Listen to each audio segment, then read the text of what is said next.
And welcome back. You know, here at ArtPrize, so many of the 1,500 works of art have very personal stories behind them. That's true. 24-hour News 8 Steve Kelso is talking to some people from Mary Free Bed that created something that really is about hope and healing, isn't it? They're patients. Every one of them have gone through hand trauma, and the really cool thing about it is none of these people are artists. None of them ever wanted to be artists, and a lot of them really kind of fell into it by accident.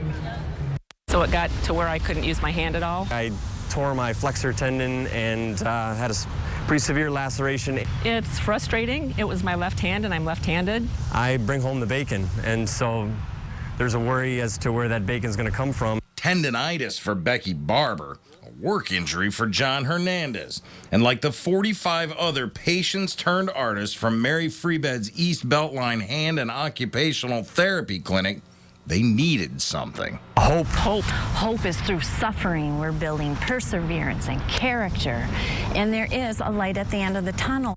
And so they set about it. Construction went on all summer, then installation, each letter with its own meaning. They set me up with a splint, which I reluctantly wore. H, made from those braces, often the first step in hand rehabilitation. Right here, John F. Hernandez. Melted down now. That's how much ditched that brace. To look at and to see, you know, this is where I was and this is where I am now. Photos in the O signify a return to normalcy.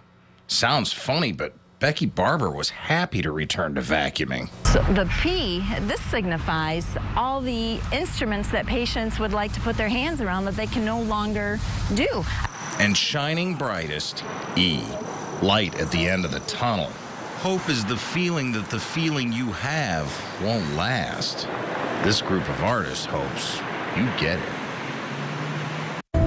Both Becky and John have made a complete recovery through that thing, and they hope, their message of hope is seen by people who maybe not affected by their injury, but by really everyone, and just getting their message out there. It's really a cool story. It is. Very nice. Absolutely. Thank you, Steve. Thanks, You bet. Steve.